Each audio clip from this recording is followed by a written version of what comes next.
kasih Dr. Kristia.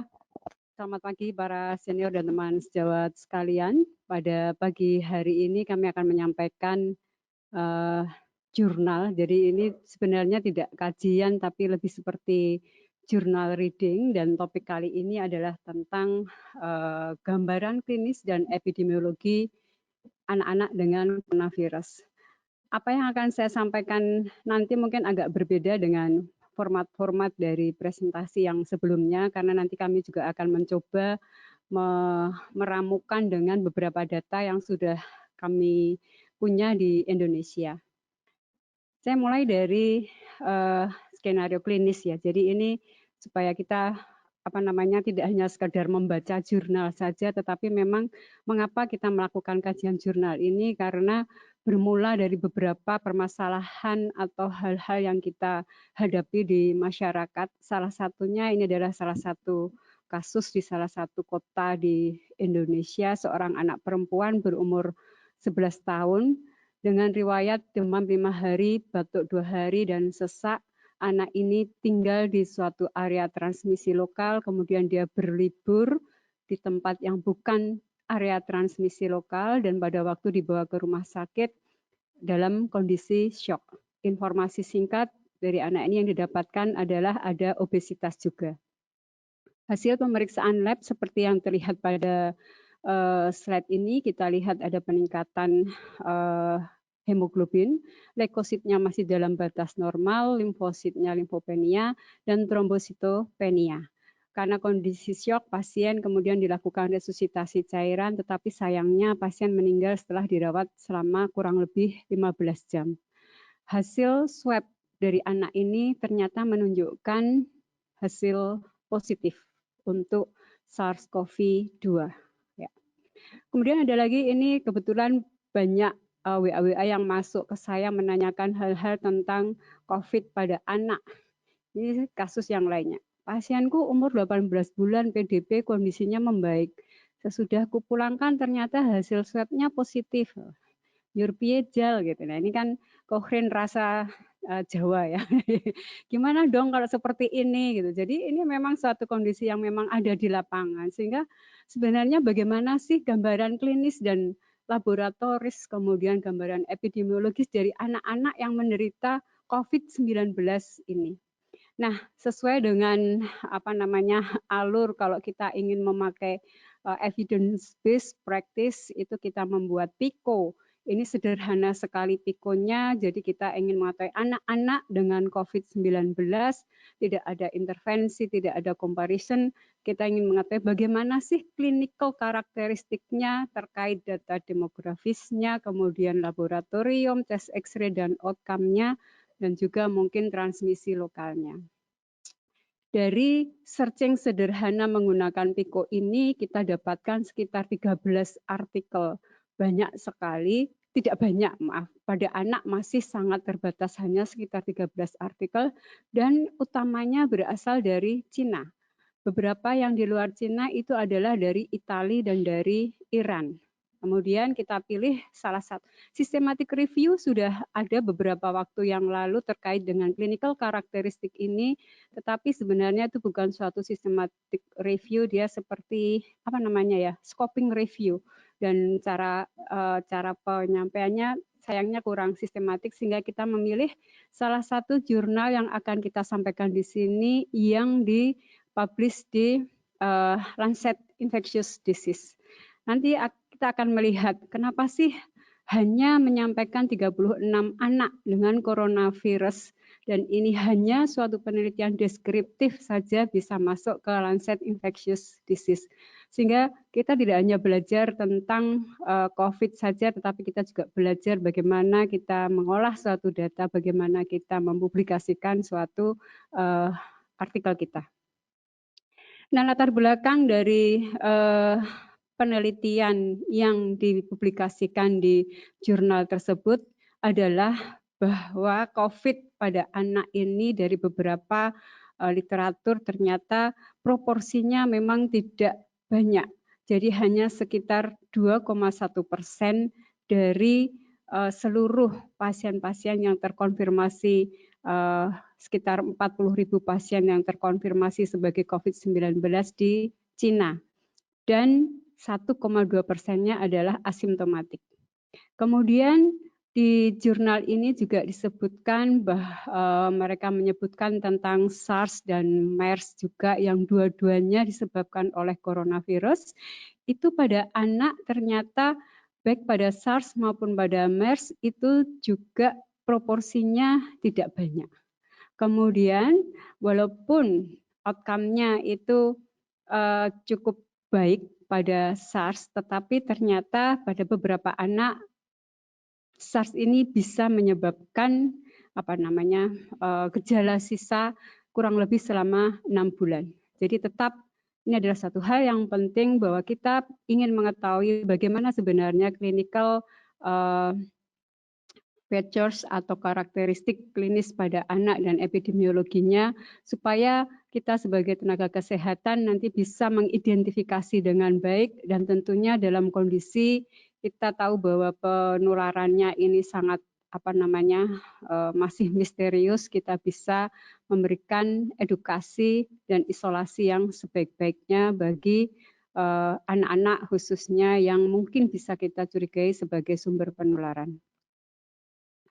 Nah, ini metodenya. Jadi ini adalah penelitian retrospektif cohort study yang dilakukan di satu provinsi, yaitu Provinsi Zhejiang.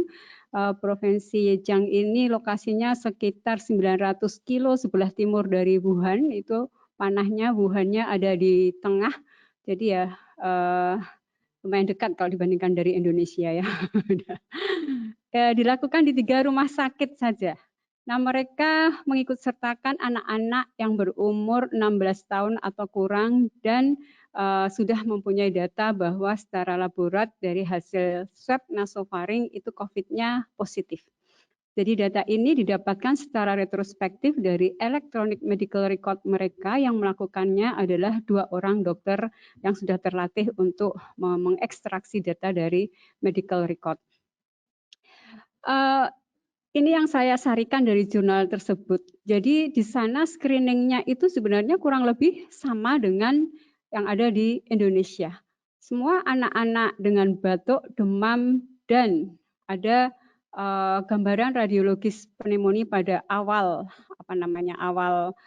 assessment, dan mereka yang dilakukan investigasi kontak karena mereka berkunjung ke area dengan transmisi lokal atau mereka ada riwayat kontak erat dengan sumber penularan. Jadi sebenarnya kalau yang screening ini sama dengan panduan Kemkes yang baru.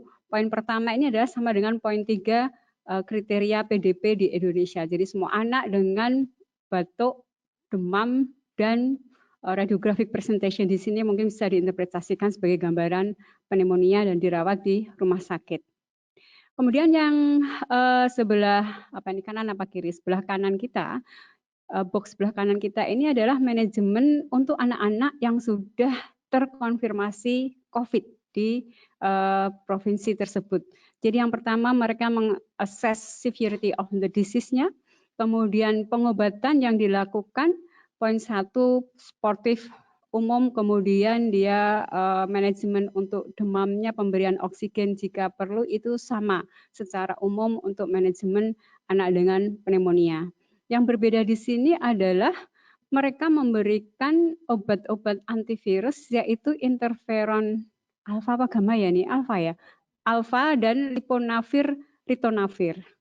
Kemudian mereka juga melakukan monitoring yang ketat terhadap fungsi paru, fungsi ginjal, fungsi hati, dan fungsi miokard. Jadi ini mungkin PPK-nya di sana sudah seragam di 3 rumah sakit sehingga data yang terkumpul pun juga lengkap.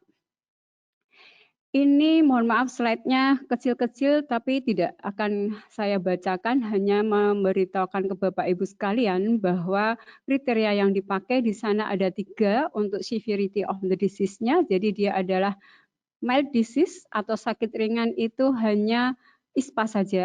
Kemudian moderate disease ini adalah pneumonia ringan. Yang severe disease ini adalah pneumonia ringan atau sedang yang menunjukkan adanya perburukan.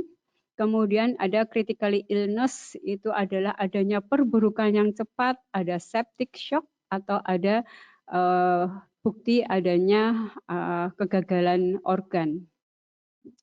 Nah, ini outcome yang yang dievaluasi pada penelitian ini adalah dikatakan improve, membaik, itu adalah definisinya end of fever dan perbaikan dari pneumonianya yang dibuktikan dengan CT scan dan improvement dari gejala-gejala respiratory atas.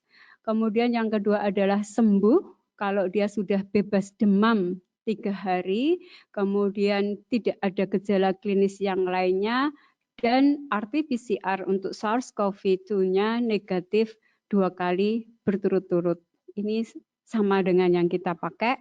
Kemudian gagal itu kalau pasiennya menjadi kondisinya yang tadinya baik-baik, kemudian menjadi jatuh dalam severity yang keempat, yaitu critical illness atau bahkan meninggal. Ya. Hasilnya, jadi dari Januari sampai 1 Maret, itu kira-kira 2 bulan, didapatkan 661 kasus terkonfirmasi COVID-19 di Ningbo dan Wenzhou. Dan dari 661 ini yang anak-anak adalah 5%, jumlahnya 36. Kemudian rute transmisi penularannya ini pada anak-anak sebagian besar didapatkan karena kontak erat dengan sumber penularan. Yang terpapar di daerah epidemic area itu sekitar 33%, sedangkan 22% atau 8 anak itu dia ya tinggal di daerah yang area transmisi lokal dan dia juga kontak. Dari 36 anak ini untuk severity of the disease-nya, kalau kita lihat 47% itu mereka manifestasinya mild disease. Mild disease itu berarti hanya ISPA atas gitu ya. Dan dari 17 ini 10 anak tanpa gejala. Ini sangat mungkin di sana karena ini didapatkan dari kontak tracing-nya. Jadi mereka hanya kontak tidak bergejala, dia di swab. Kemudian 19 moderate disease dan tidak ada anak yang dalam kondisi severe atau critically ill di Ningbo dan Wenzhou. Berikut adalah data demografiknya. Kalau kita lihat di sini laki-laki lebih banyak, yang total dulu aja ya. Ini total dulu, kemudian dia juga membedakan antara yang mild cases dan moderate cases. Laki-laki lebih banyak, min umurnya adalah 8 tahun dengan range antara 1 tahun sampai 16 tahun, dan anak-anak yang di bawah 5 tahun adalah sekitar 28%. Mereka mencoba membandingkan antara yang ringan dan yang sedang, kasus-kasus ringan dan yang sedang secara demografik, ternyata tidak ada perbedaannya. Kemudian untuk gejala, ini ada beberapa yang diidentifikasi dari penelitian ini, dan kalau kita lihat yang terbanyak gejalanya adalah demam, 36%. Kita lihat di sini, kita ingat hanya 36%, tidak semuanya dengan demam.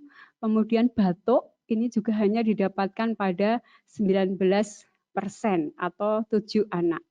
Dyspnea atau takipnu di sini hanya didapatkan pada 1 anak, ya, karena tadi masih mild dan moderate cases. Diarea sama sesak malah lebih banyak, diarenya tuh 2. Takipnu, dyspnea di sini hanya 1. Dan kalau kita lihat yang lainnya sekarang adalah ke laboratory finding. Laboratory finding-nya yang banyak didengung-dengungkan sekarang ini adalah COVID is leukopenia, is limfositopenia. Bagaimana dengan data di Cina? Ini data di Cina rata-rata dari jumlah leukositnya adalah 6.000. Tentunya pada anak ini tidak bisa serta-merta kita sebut normal atau tidak, karena jumlah leukosit pada anak ini kan kita akan mengevaluasinya berdasarkan umur. Yang mereka sudah menganalisisnya, dan yang leukopenia itu pada 7 berapa persen? Saya 19%. Sudah terlalu jauh layarnya. Oke. Kemudian untuk limfopeni bagaimana? Limfopeni ternyata didapatkan pada 11 anak atau sekitar 31%. Cukup banyak juga ya. Jadi di sana limfopeni 31%, leukopenia ada 19%. Yang lainnya adalah prokalsitonin. Prokalsitonin ini ternyata meningkat pada 17% anak, sedangkan kalau kita lihat di bawahnya, CRP itu yang meningkat hanya pada 1 anak. Di dimer itu juga ada peningkatan.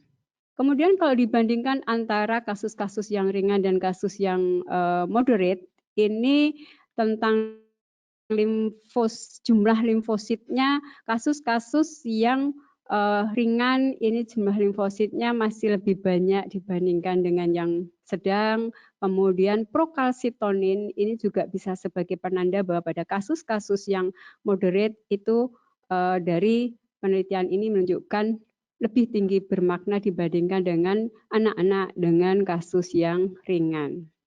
Kemudian ini D-dimer, ini juga secara umum pada penyakit yang lainnya, pada COVID pun menunjukkan bahwa yang moderate ini ternyata kadarnya lebih tinggi.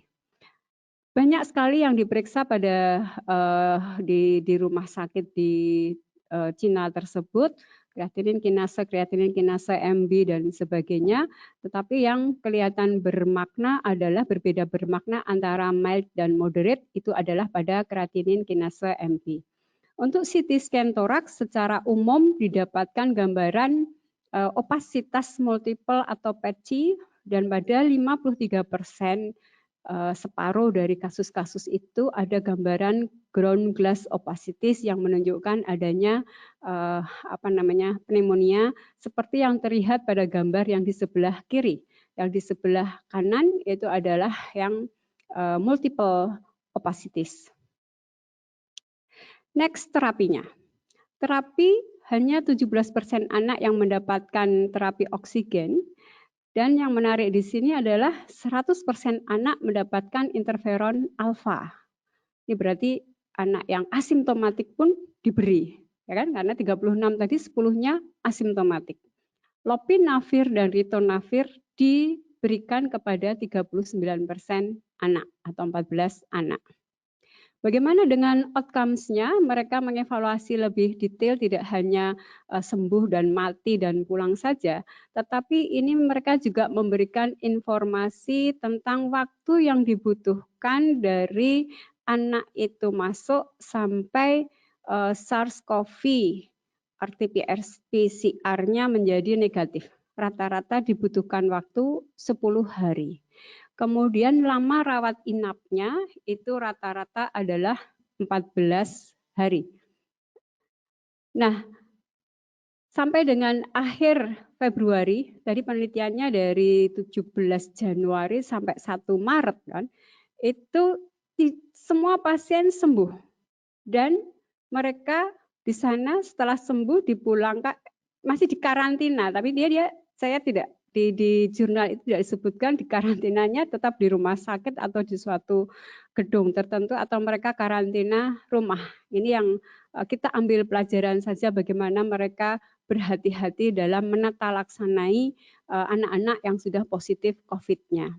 Kemudian setelah pulang pun mereka masih diambil IgG dan IgM-nya dari darah, dari feses dan nasopharyngeal swab-nya, ya. Jadi ya alhamdulillah mungkin di sana fasilitasnya lebih baik daripada kita di sini yang masih kekurangan untuk diagnostiknya. Next, nah kemudian ini salah satu bagaimana seorang peneliti itu mengutak-utik data yang dipunyai. Mereka mencoba mengklasifikasikan dari 36 data yang didapatkannya itu, mereka mengklasifikasikannya menjadi 4 kelompok, yaitu anak-anak yang asimptomatik, anak-anak yang demam saja, anak-anak yang pneumonia saja, dan anak-anak yang pneumonia dan demam. Kemudian mereka menggambarkan masing-masing perjalanan penyakit dari anak-anak ini dan ada 4 kasus individual yang dipresentasikan di sini yang representatif dari masing-masing kelompok. Kita lihat yang paling atas. Saya melihat ke laptop karena tulisan di sana terlalu kecil. Jadi yang merah itu adalah lamanya RT-PCR positif.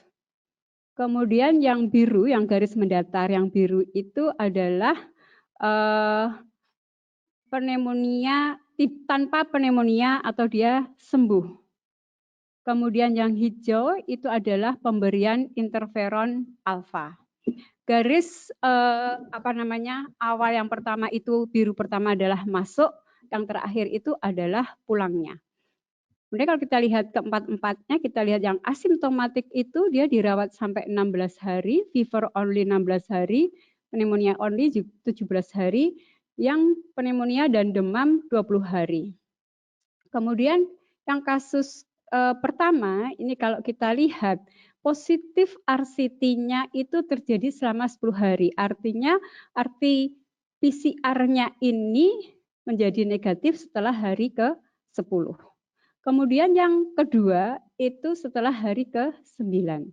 Yang pneumonia saja itu hari ke-10, yang pneumonia dengan demam pun juga hari ke-10. Penulis menyebutkan tampaknya hilangnya atau negatifnya RT-PCR ini tidak tergantung dari severity of the disease, gitu ya. Saya kira itu saja yang kita sampaikan dari gambar ini, karena ini gambarnya individual, jadi mungkin tidak bisa nanti akan menjadi suatu simpulan. Nanti bisa dibaca sendiri, ini semua jurnalnya sekarang free access. Oke, jadi tadi jurnal ini sudah menampilkan clinical karakteristik dan epidemiologinya. Kemudian dia sekarang membandingkan antara yang usia muda dan usia yang lebih tua. Ini tidak saya baca satu persatu. Kesimpulannya adalah bahwa pada anak-anak yang lebih tua dibandingkan anak-anak yang muda, itu lebih banyak yang mempunyai limfositopenia, prokalsitoninnya lebih banyak yang meningkat, dan kreatinin kinasinnya lebih banyak yang menurun.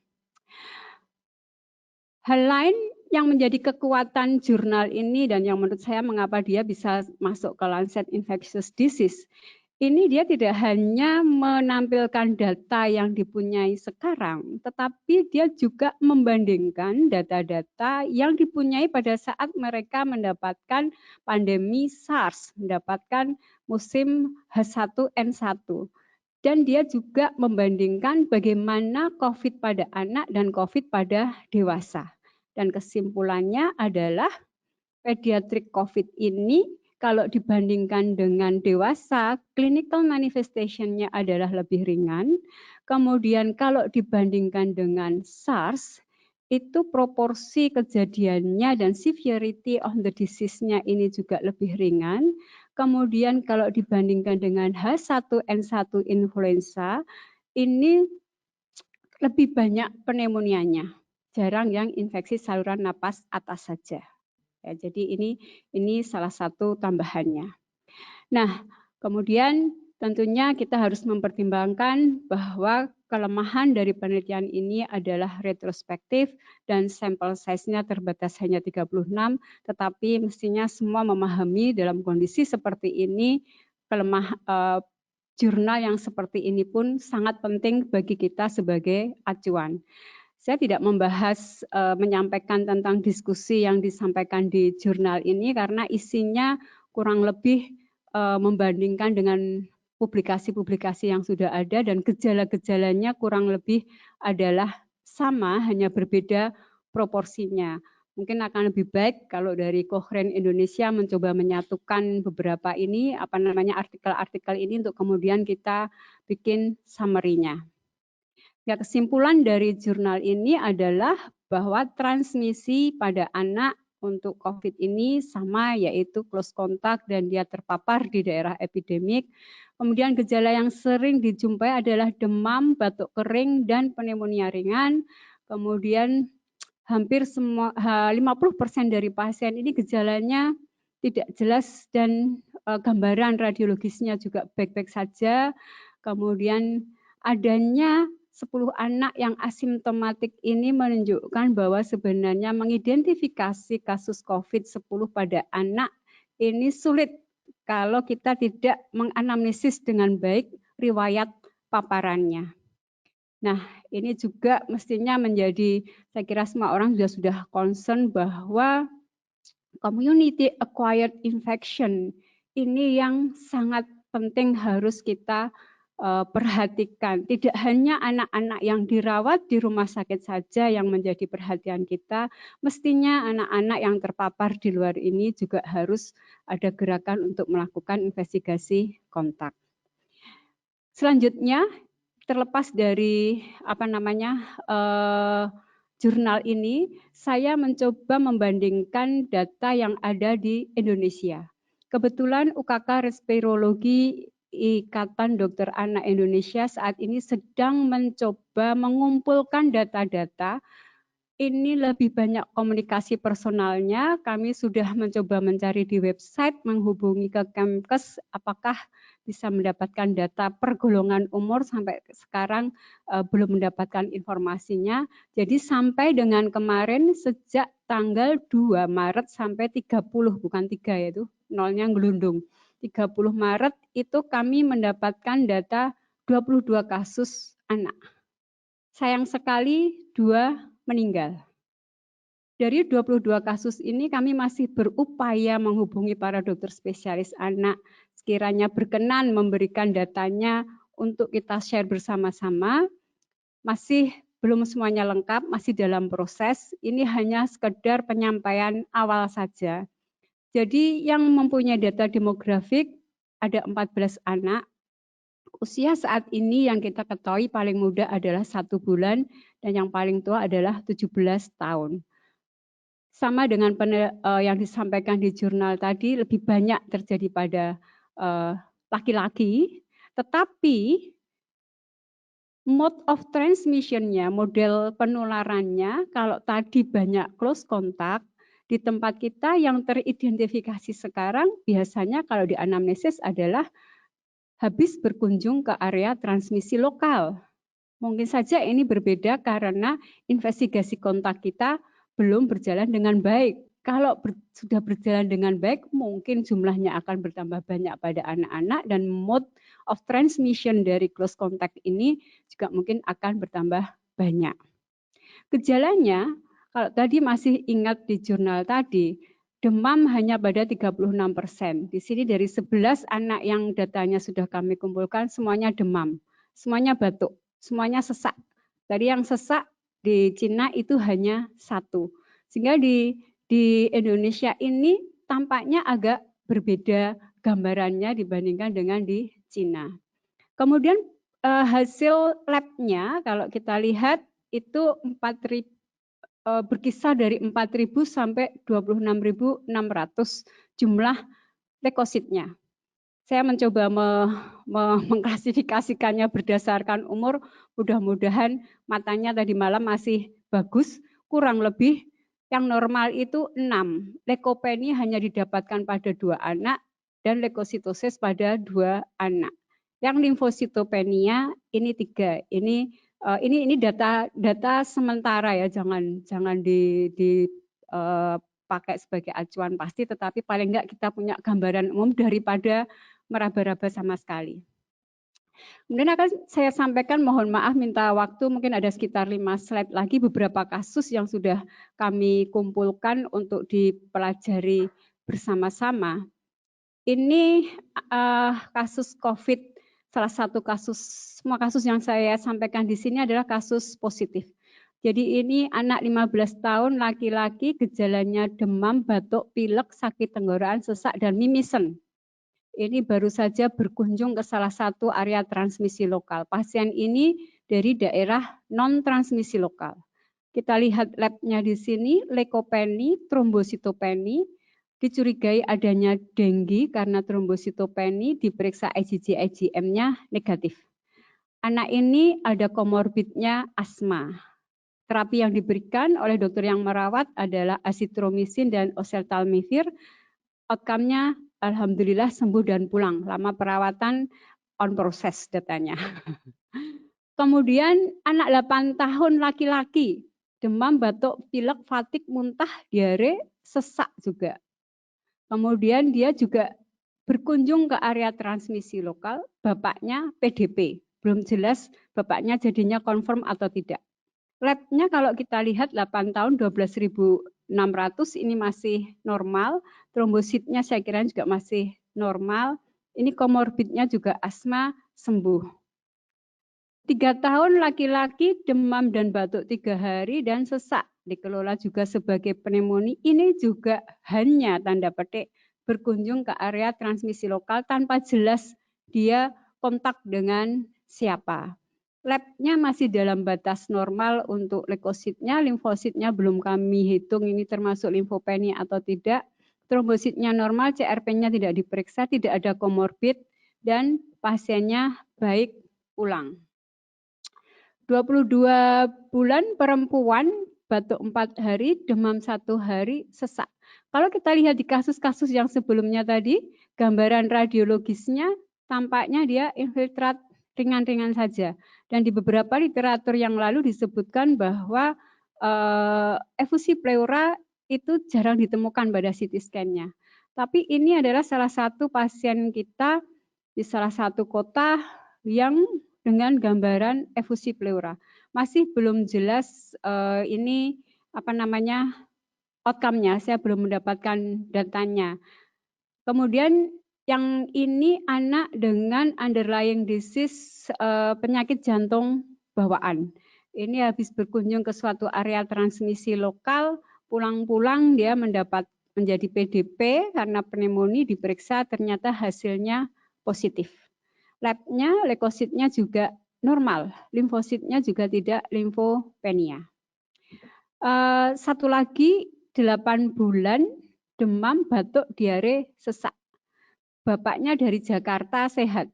Kemudian dia tinggal di area transmisi lokal 8 bulan di rumah saja. Bapaknya pulang dari Jakarta. Bapaknya sehat. Anaknya demam, batuk, pilek, sesak. Kemudian di PDP-kan karena di area transmisi lokal dan ternyata hasilnya pun positif. Nah, jadi ini adalah beberapa kasus yang berhasil kami kumpulkan, masih ada beberapa nanti sedang kita kompilasi, sehingga mohon bantuannya kepada para dokter-dokter yang merawat, sekiranya berkenan data bisa dikumpulkan ke UKK Respirologi. Dan ini kami ucapkan terima kasih kepada UKK Respirologi, kemudian para dokter, baik ada dokter yang tidak merawat tetapi dikonsuli pasien itu dengan berbaik hati sharing data ini ke kami. Terima kasih sekali, dan tentunya kepada para dokter dan residen serta perawat yang telah merawat anak-anak PDP maupun anak-anak COVID.